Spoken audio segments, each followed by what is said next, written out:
Hello বন্ধুরা, তো আমি আজকে আবার অন্য দিনের মতো নতুন একটা রেসিপি নিয়ে এসেছি। আজকে রেসিপি হচ্ছে একদম নতুন একটা রেসিপি, একদম ইউনিক রেসিপি।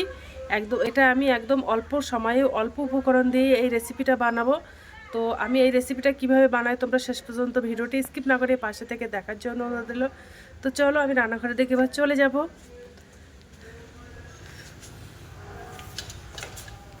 তো আমি রান্নাঘরে চলে এসেছি, এবার আমি রেসিপিটা শুরু করব। এই রেসিপিটা বানানোর জন্য দেখো আমি এক বাটি ময়দা আটা নিয়ে নিয়েছি, এর মধ্যে 250 গ্রাম ময়দার আটা আছে।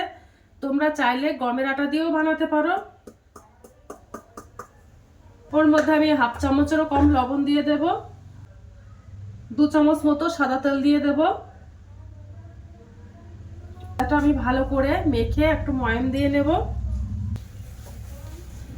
তো ভালো করে ময়দাটা ময়াম দিয়ে নেব।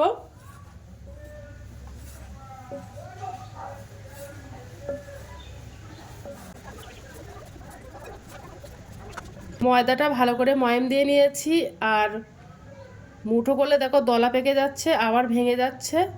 তো এইভাবে আমি ময়ামটা দিয়ে নিয়েছি। এবার আমি জল দিয়ে মেখে নেব ময়দাটা। অল্প করে জল দেব, বেশি জল দেব না, তাহলে ওটা একটু নরম হয়ে যেতে পারে। আর ডোটা আমি একটু শক্ত করে বানিয়ে নেব, একেবারে নরম করে বানাবো না, মাখাবো না।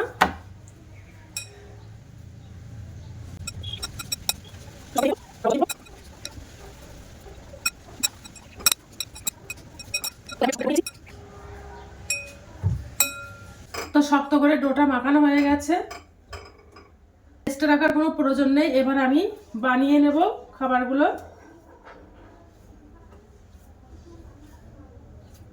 এবার ভালো করে ডোটা চটকে চটকে মেখে নেব।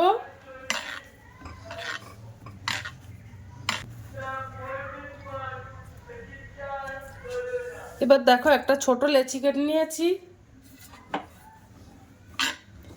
এবার ভালো করে মুথে নেব।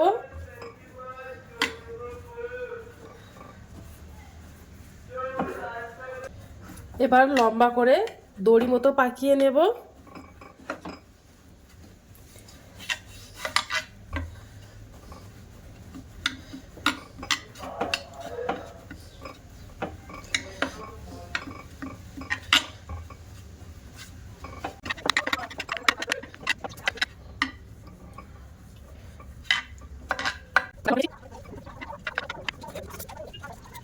একটা ছুরি নিয়ে নিয়েছি, ছুরি নিয়ে এবার আমি ছোট ছোট করে কেটে নেব।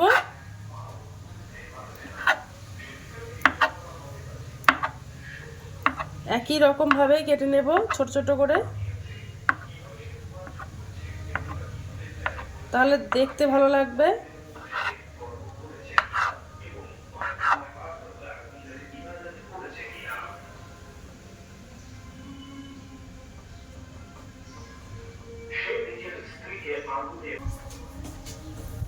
এবার ওগুলো আমি একটা প্লেটে তুলে নেব। বানিয়ে নিয়েছি, কত সুন্দর হয়েছে। ও সময়ে এই রেসিপিটা বানানো যায়, আর এটা অনেক দিন সংরক্ষণ করে রাখা যায় বয়মে ভরে, যখনই মন চাইবে তখনই খেতে পারবে।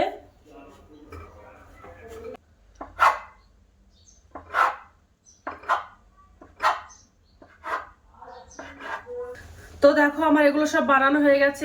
এবার আমি তেলে ভাজা করে নেব। উনানে আমি একটা কড়াই দিয়ে দিয়েছি, এবার আমি ওর মধ্যে সাদা তেল দিয়ে দেব। তো দেখো এগুলো কত সুন্দর হয়েছে। তেল গরম হয়ে গেছে, এবার আমি তেলের মধ্যে দিয়ে দেবো একটা একটা করে, যেন জড়িয়ে না যায় এমনভাবে দেব। আর উনানের আঁচটা একদম লো করে দিয়েছি।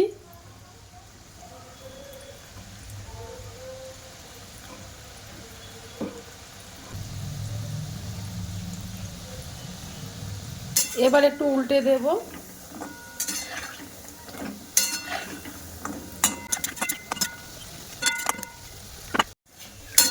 তো দেখো এগুলো ভাজা করা হয়ে গেছে, এবার আমি প্লেটে তুলে নেব। কড়া করে ভাজা করে নিয়েছি, এবার তুলে নেব। দেখো সব। এবার আমি একটা চিনি শিরা বানিয়ে নেব। একটা কড়াই দিয়ে দিয়েছি, এবার আমি কড়াইতে এই 300 গ্রাম চিনি দিয়ে দেব। হাফ বাটি জল দিয়ে দেব। এবার আমি চিনিটা ভালো করে গলিয়ে নেব। দেখো চিনিটা গলে গেছে।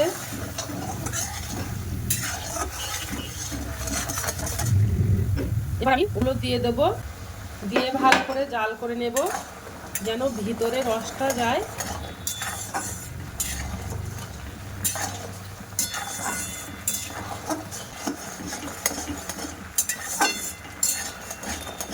চিনি শিরাটা জাল দিয়ে দিয়ে একদম ঘন করে নিয়েছি। এবার গ্যাসটা অফ করে দিয়েছি, দিয়ে এবার চামচ দিয়ে নাড়তে থাকবো। নাড়তে নাড়তে একদম ঝরঝরে শুকনো মতো হয়ে যাবে।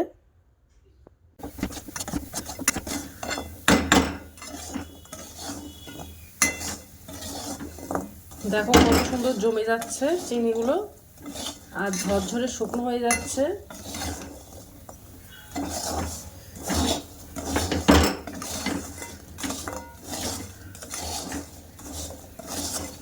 এটা গ্যাসটা অফ করে দেওয়ার পরে কিন্তু এটা শুকনো ঝরঝরে হবে, তার আগে কিন্তু হবে না। এক বাটি আটায় 500 গ্রাম মতো হয়েছে এগুলো। আর এই খাবারটার যে কি নাম দেবো তো বলতে পারছি না, তোমাদের আঞ্চলিক ভাষায় যা নাম আছে সেই নাম দিয়ে তোমরা সবাই কমেন্ট করে বলবে যে কি নাম দেওয়া যায় এটা। তো ঠান্ডা হয়ে গেছে, এবার আমি একটা প্লেটে তুলে নেব চিনিটা ঝরিয়ে। দেখেছো কতটা শক্ত খাস্তা হয়েছে।